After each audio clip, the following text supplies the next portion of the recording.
So the ship is called the Defender, and it literally is that. You know, it's not an aggressive ship.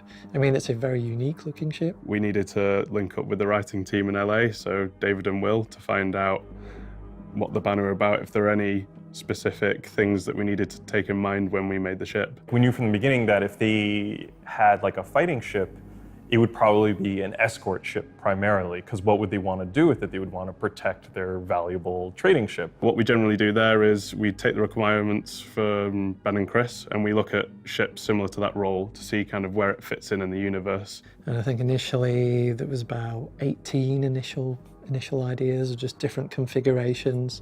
Often with like the two pods, that's been a major feature.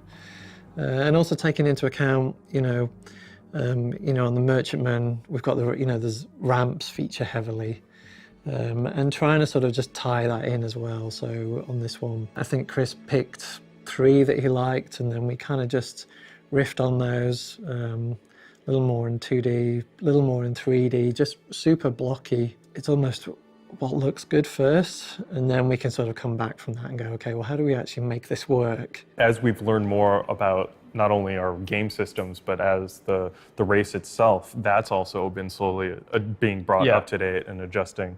Yeah, and we just had a conversation with the UK guys about like room assignment, what room does what, and stuff like that, and it's really opening up some really interesting, like some really fascinating, unique things about how a Banu crew works, and then compared and contrasted with the human crew. It's very, very different and very weird. The Banu, quite interestingly, have it's kind of like a social system where very specifically trained in a field. Unlike the UEE ships where it's just one man in a fighter, they have possibly a fighter and a gunner, and instead of the gunner being in a turret, they're actually manning the main ship weapons alongside the pilot.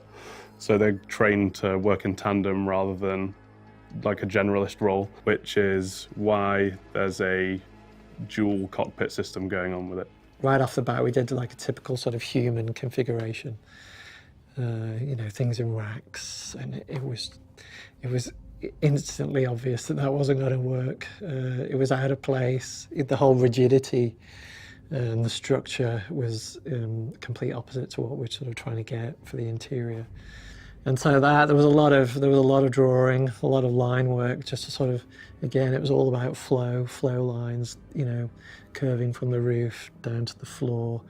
So after a little more chat with Nate and Jay Brushwood, we decided to really go for like a sort of, it's like a horizontal shutter system, basically. So this whole thing will just like open up and just go tick, tick, tick, tick, tick, tick, and just reveal all the components, and they will be in a sort of structure, but the facade is still all very sort of Art Nouveau, sweeping, organic, and it'll make quite a nice experience. I think it should be there. You'll push the button, you'll have this reveal, and then you can change out your components, or change your fuses, or whatever it is that you want to do.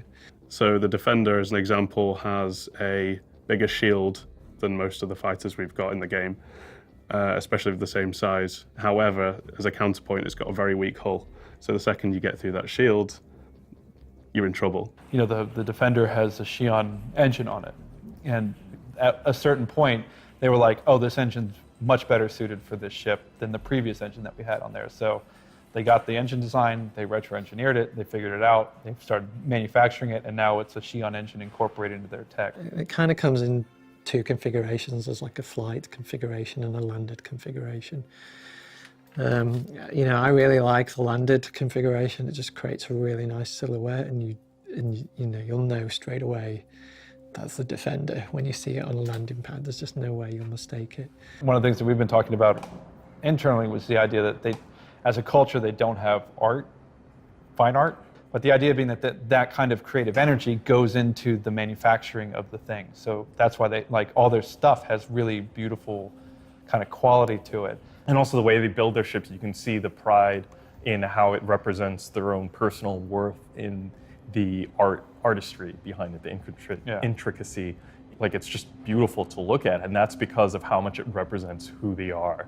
Both me and Nate and design have been heavily involved working with a concept artist for a palette that sort of invokes a richness, basically. So muted golds, pale golds. There's hints to sort of gemstones integrated in a very functional way. So they're sort of used as light accents. While flying's quite involved, so is the shooting, especially when you've got the gimbaled weapons on the front. You're not waiting for the pilot to line up a shot directly.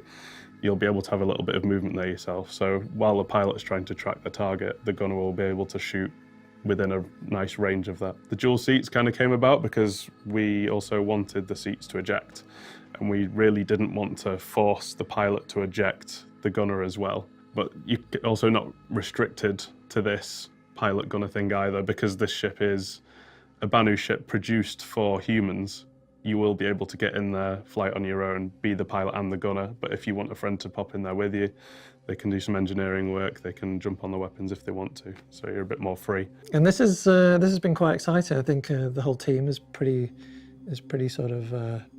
excited to work on it. It sounds a bit of a crazy mix, but when people see the images, it all comes together, and it's very obviously not human, and hopefully, obviously Banu.